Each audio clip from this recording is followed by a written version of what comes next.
At 58, I thought I'd finally done it right. I had retired early, sat atop a well-earned fortune, and for once, I wasn't looking at a calendar filled with board meetings. I was finally ready to be dad and grandpa again. So when my son invited me on the family cruise, the one I'd paid for, I thought, this was it. My chance to reconnect, to make up for what I'd missed. I bought matching sun hats for the kids, packed every anti-seasick remedy known to man, and showed up early at the port. But when I gave my name at the check-in desk, the clerk looked confused. "I'm sorry, Mr. Lane," she said. "Your cabin has been reassigned."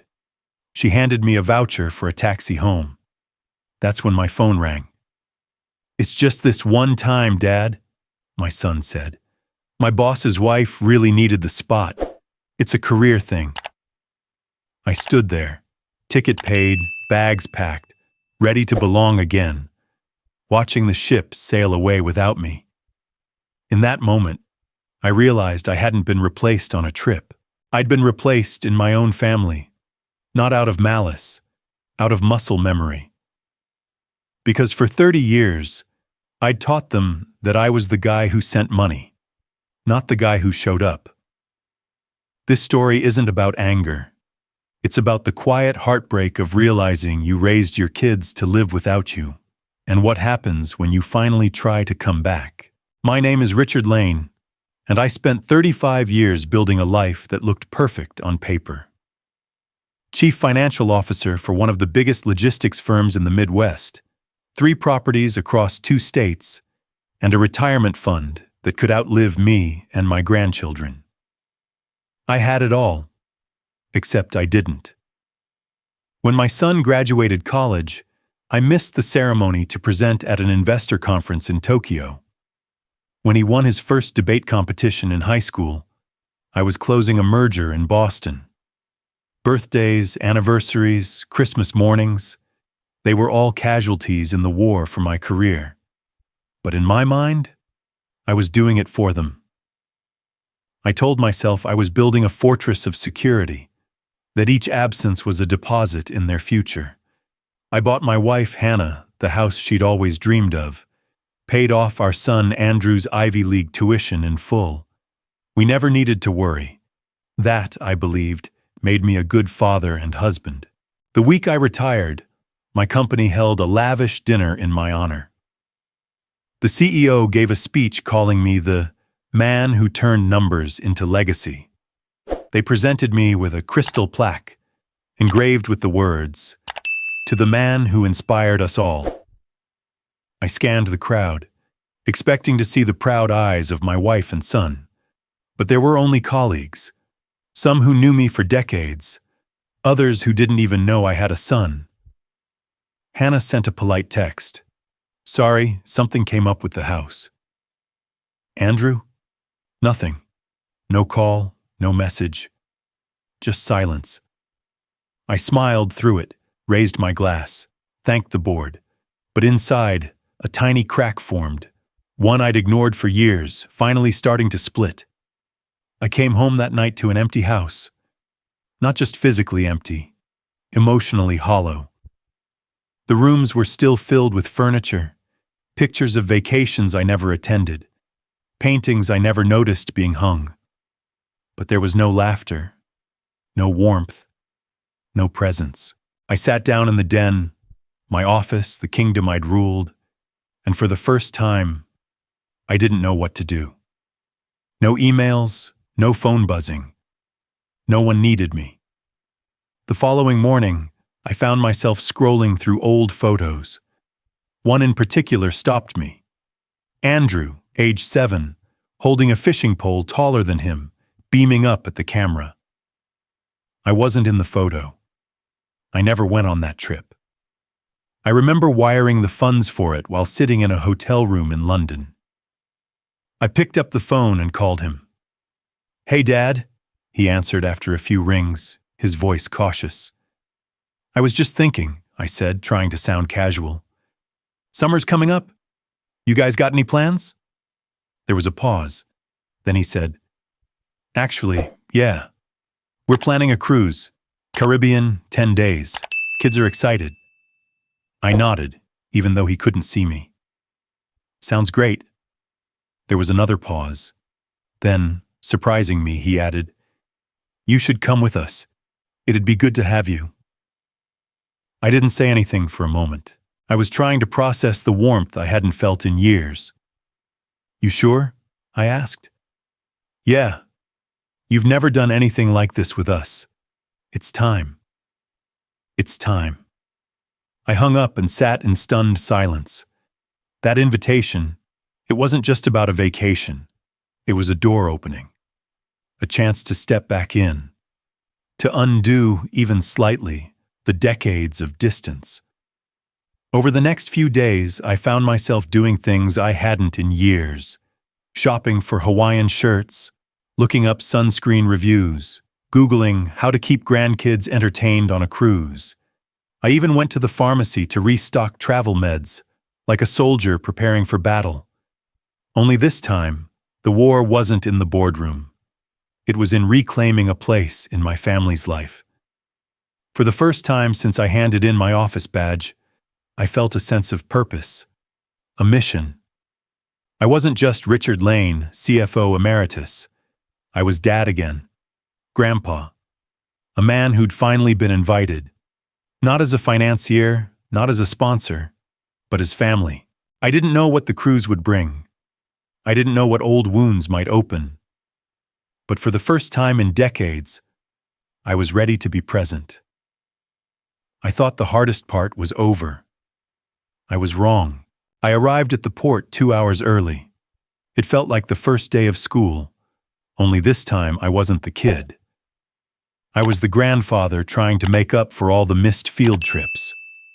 I wore the loudest Hawaiian shirt I could find, bright with pineapples and parrots, hoping the grandkids would laugh. I even bought matching sun hats and little plush dolphins from the gift shop, imagining the moment they'd run up to hug me, yelling, "Grandpa!" I wheeled my suitcase up to the check-in counter, heart drumming in anticipation. For the first time in years, I wasn't traveling for business. I wasn't boarding a plane to pitch, present, or negotiate. I was simply showing up for my family. Name? The clerk asked with a practiced smile. Richard Lane, I said, grinning back. I'm with the Lane family. Should be 4 cabins under the name. She typed quickly, then frowned. One moment, sir. She picked up a phone, whispered something, then returned with a hesitant look. Mr. Lane, I'm terribly sorry. There's been a change. It looks like your cabin has been reassigned to another guest. You've been removed from the manifest. I blinked. There must be a mistake. She shook her head gently. I've confirmed it. Your name was replaced this morning. I'm truly sorry. Here's a voucher for transportation back to your residence. I stood there, stunned, as the bustling families around me moved toward the ship. Laughter, horns, the clatter of luggage wheels, it all faded into a low, buzzing noise. My phone rang. It was Andrew. Dad, he said quickly. I was going to call earlier, I swear. Look, something came up last minute. My boss, he needed a favor. He wanted to impress a major partner, so he asked if his wife could join the cruise. There weren't enough rooms left. I didn't speak. So I offered your spot, he added, just for this one time. You gave her my cabin? I finally asked, voice barely a whisper. I didn't have a choice, he said, sounding defensive now. You know how this industry works. One wrong move and it sets you back 5 years. I can't afford that. I paid for the cruise, Andrew. I know, and I'm grateful. But that's why I thought you'd understand. You're the one who taught me how business works. Relationships, timing. Sometimes you've got to make hard decisions. Hard decisions. The phrase echoed, bitter and familiar. It was the same excuse I'd used to justify missing his school plays, his birthdays, his graduation. And don't worry, he added hastily. We'll make it up to you. Maybe a weekend getaway. Just us. I promise. I hung up. No anger, no outburst. Just silence. The kind that doesn't need volume to hurt. A cruise ship horn blew in the distance. I turned slowly, dragging my suitcase toward the waiting taxi. The driver opened the door without a word.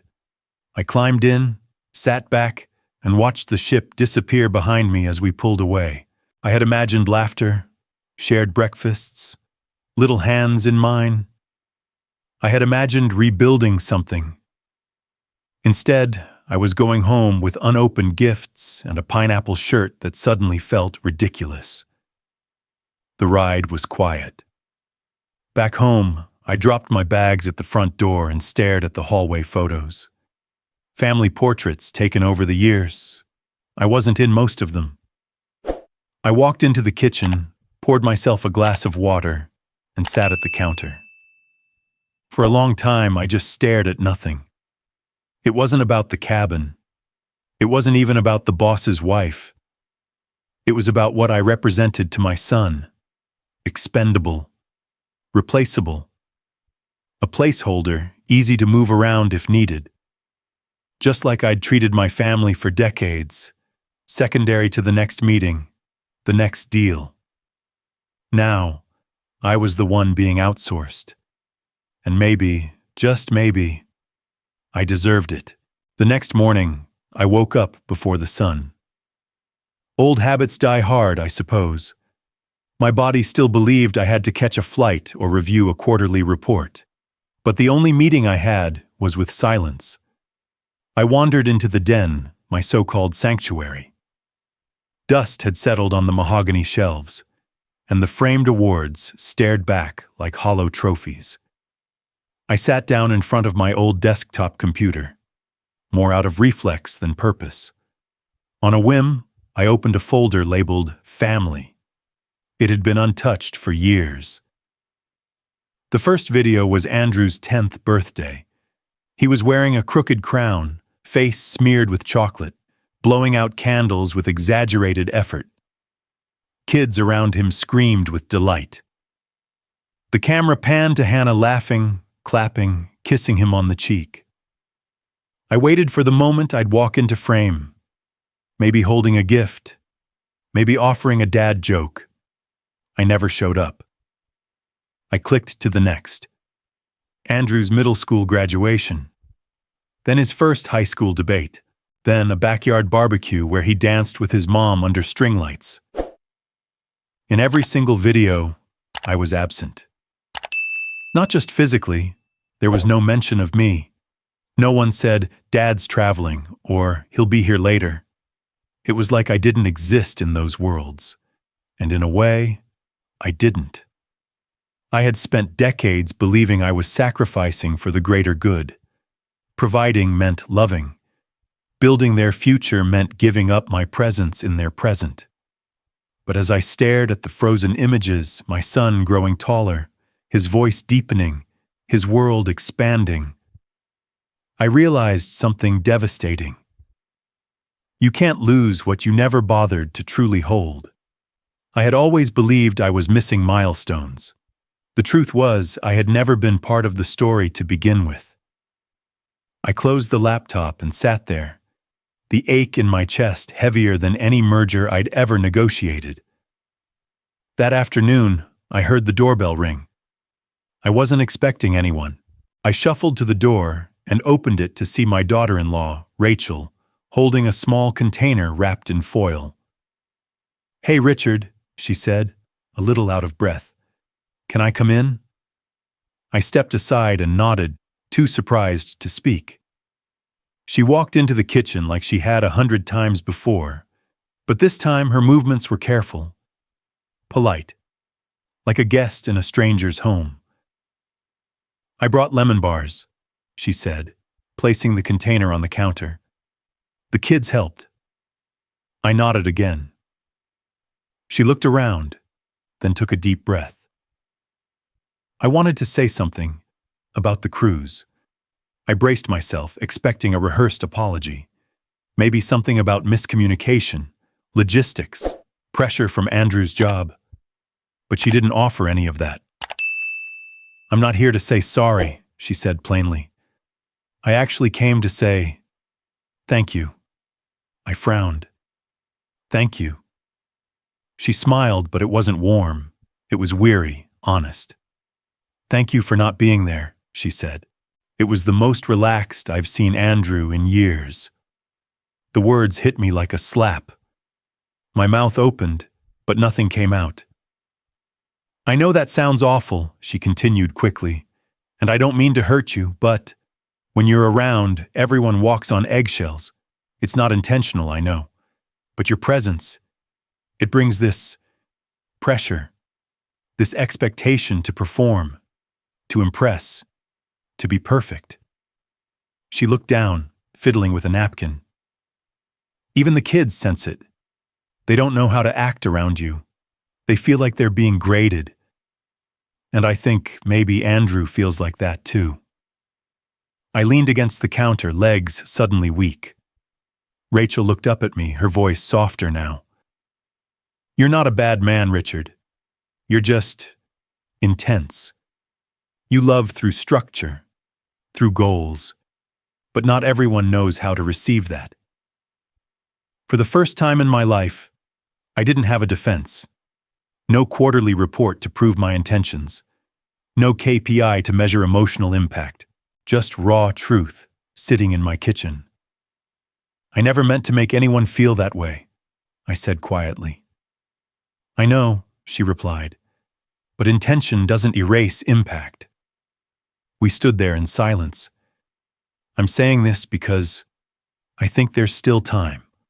Not to fix everything overnight, but to start showing up in a way that doesn't make people feel they're under a microscope.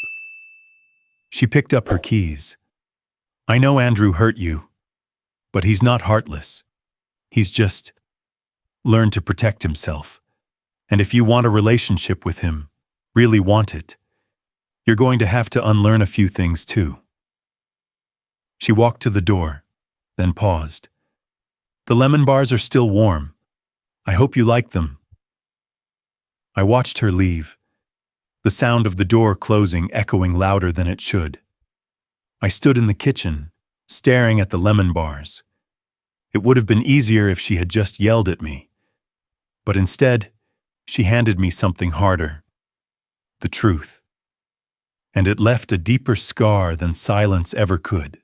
The next morning, I sat at the kitchen table with a yellow legal pad and a cup of black coffee, the lemon bars untouched beside me. For years, my words had lived in boardrooms, measured, rehearsed, built for persuasion. But now, writing to my son, I couldn't find the right opening line. It took me hours to start. "Dear Andrew," I finally scribbled.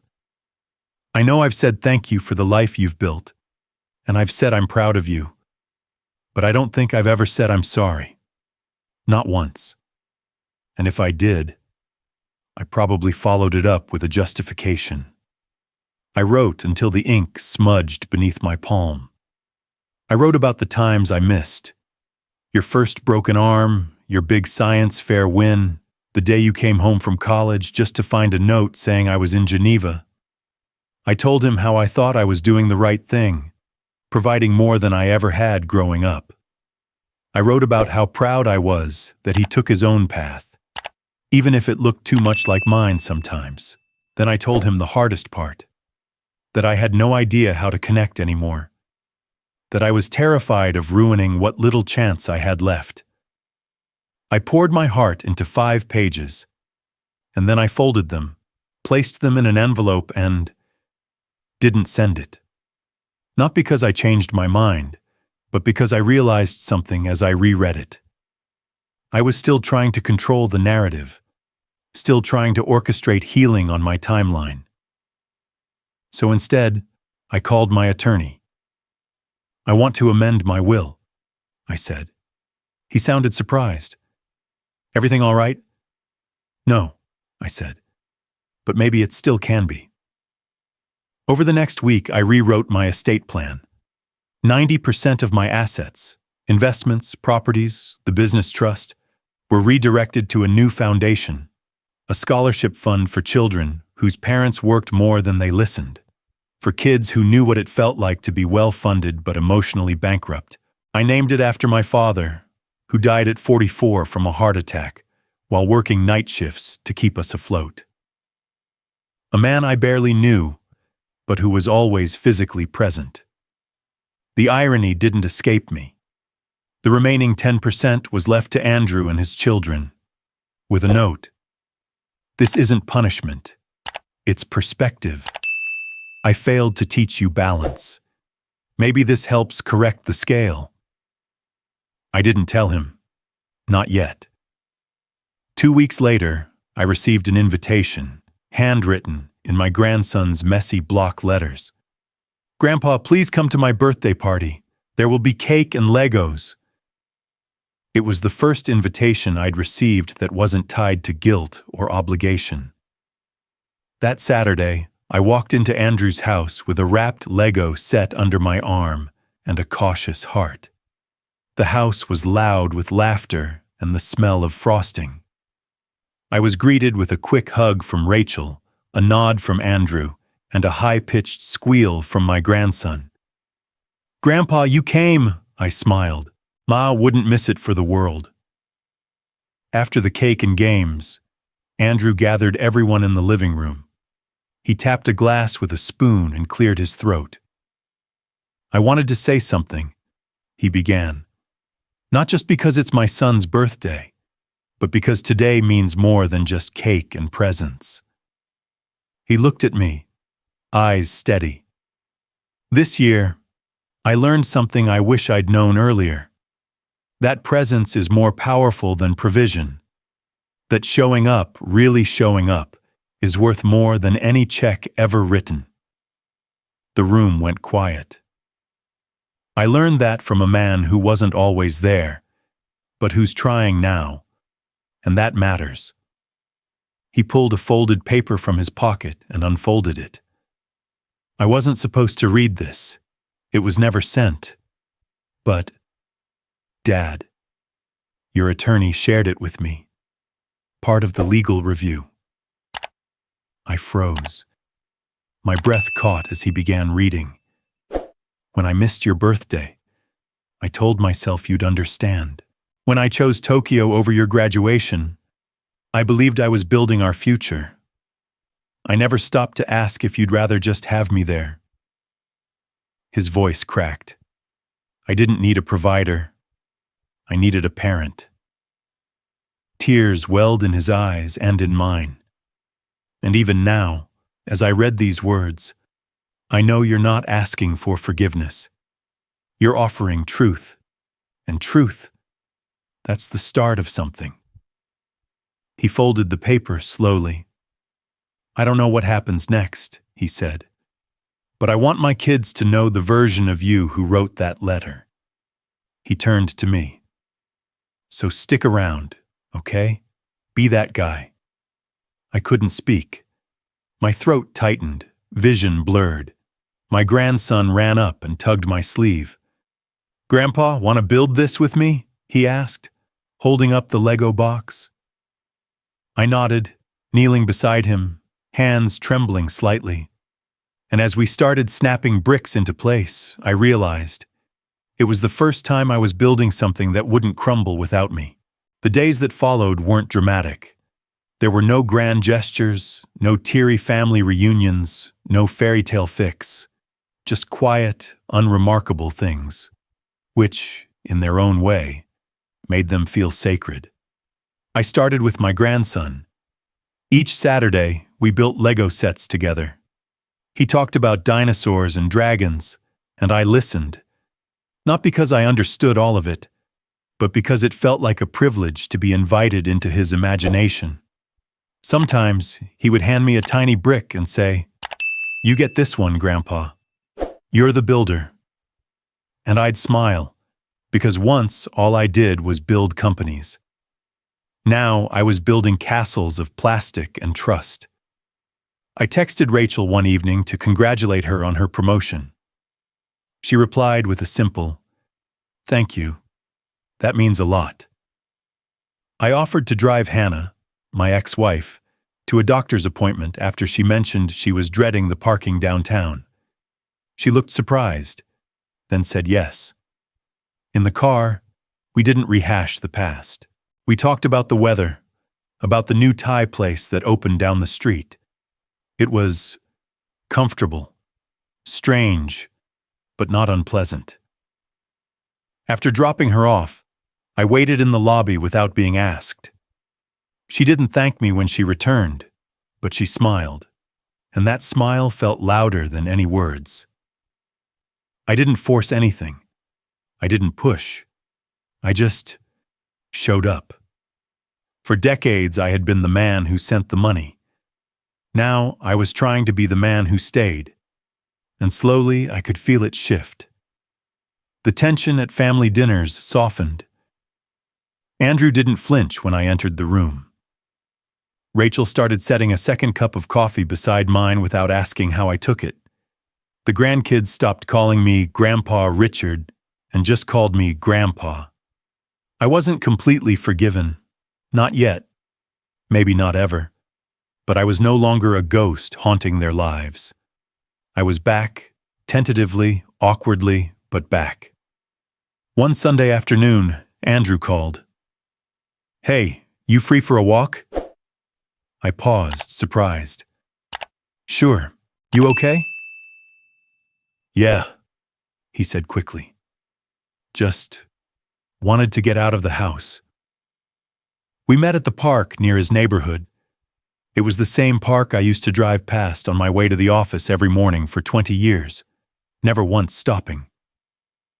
We walked in silence at first. The air smelled like cut grass and approaching rain. Eventually, Andrew spoke. "Dad, I need to tell you something about the cruise." I tensed, waiting for another excuse, another rationalization. But he shook his head, eyes on the path. It wasn't really about my boss. I looked at him, confused. "It was me," he said. "I panicked when I thought about you being there. I didn't know how to be around you." My throat tightened. "What do you mean?" "I mean, we've never just been. Every time you showed up when I was a kid, it came with lectures, expectations, pressure. You didn't mean to, but you made me feel like I had to be perfect." He kicked a rock with his shoe. "So I figured, if you came on that cruise, we'd all be tense. I'd be trying to make everything feel normal. The kids would be polite but distant, and you'd be silently judging all of it." He turned to me, face open, vulnerable. I was scared. I had imagined 1,000 explanations, but never this. "I thought I failed you," he continued, "like I became some watered-down version of you, not as successful, not as driven, so it just felt easier to avoid you than to feel small around you." I didn't know what to say. No script had prepared me for this. We reached a bench near the pond. He sat. I joined him. We sat in silence. Not awkward silence, not avoidant silence. The kind of silence where two men finally run out of roles to play. Birds chirped somewhere nearby. A breeze rustled the trees. I could feel the weight of 3 decades shift slightly on my shoulders. After a while, I spoke. "I wasn't trying to make you feel small, Andrew. I just didn't know how to show love any other way. I thought, if I pushed you, it meant I believed in you." He nodded slowly. "I know that now." I looked at him.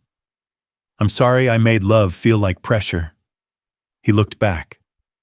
"I'm sorry I let fear get in the way of our time." We didn't hug. We didn't cry. But we didn't leave. We sat there for 30 minutes, just 2 men on a bench, letting the silence hold us. And for the first time in our lives, it wasn't about money. It was about presence. about making room for each other without filling it with noise. And in that stillness, something fragile and real began to form. Not a full repair, but the start of one. It began with a rule at dinner. No phones at the table. It felt small, almost laughable at first. But it turned out to be harder than any quarterly policy I'd ever enforced at work. Andrew had to silence his notifications. Rachel had to physically leave her phone in another room. Even the kids resisted at first, until they realized no phones meant Grandpa actually listened to their stories all the way through. Then came the second rule. 1 weekend a month, no work talk. No checking emails, no project updates, no LinkedIn achievements casually dropped into conversation. We called it the pause. At first it was awkward. The silence we once feared now pressed in, daring us to fill it with something more meaningful. And over time, we did. We talked about favorite books, watched old movies together. I taught my grandson how to play chess. He taught me how to lose graciously. And then, without me even suggesting it, they made it official. Every year we'd take one family vacation. No excuses, no last-minute cancellations, no business emergencies allowed. And I was the planner. "Just don't make it a spreadsheet trip, Dad," Andrew joked when I presented the itinerary for our first one. A quiet cabin by the lake, no Wi-Fi, plenty of marshmallows. Laughter, real, belly-deep, effortless, became a regular sound in my life. I found myself smiling without reason, laughing at bad jokes, making breakfast just because I could. No agenda, no metrics, just moments. One night, while helping my granddaughter wash dishes, she looked up at me and asked, "Grandpa, what do you do now that you don't go to work?" I paused. It was a good question. What did I do? The next morning, I sat at my kitchen table and opened my laptop. Instead of stock indexes or expense reports, I opened a blank recording app. "Welcome to Dad Interrupted," I said into the mic. A podcast for fathers who gave everything to the world and forgot to save some for their families. I didn't expect much, but one episode turned into 5, then 10. I talked about guilt, about silence, about trying to re-enter your child's life when they've already learned to live without you. I didn't offer advice, just stories, raw, personal, honest. Listeners began to email me. Fathers who hadn't spoken to their daughters in years. Grandfathers who didn't know their grandchildren's names. Even young dads terrified they'd become like me.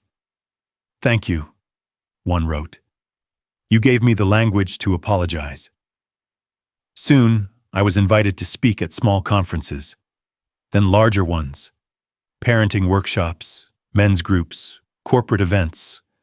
Places that once worshipped performance now gave space for presence. I wasn't a CEO anymore. I was something else. Something better. On the 50th episode of the podcast, I decided to do something different. I invited Andrew to join me. He hesitated at first, but finally agreed. We recorded it at his house, sitting on his back porch as the kids chased fireflies nearby. We didn't script anything. I hit record and said, "This is episode 50. I never thought I'd make it here, and I never thought I'd say this on air. But today, I have the honor of speaking not just as a father, but as a student. Because the man sitting beside me, he taught me what rebuilding a family really looks like." Andrew chuckled, a little embarrassed. "Thanks, Dad," he said. "And to be fair, you taught me too." There was a pause. Then he added, voice steadier now, "I didn't learn how to be a father from my dad's example. I learned it from watching him become one." I looked at him, stunned. He turned to face me. It's not about getting it right the first time. It's about caring enough to try again. My throat closed. I couldn't speak. My eyes burned. He reached out, wrapping his arms around me in a hug that felt like the closing of a wound 25 years deep. And for the first time, I didn't measure my success in net worth. But in that moment, two men, once divided by silence, now united by understanding. We ended the episode there. No summary, no outro music. Just that hug. The one I'd waited for my entire life.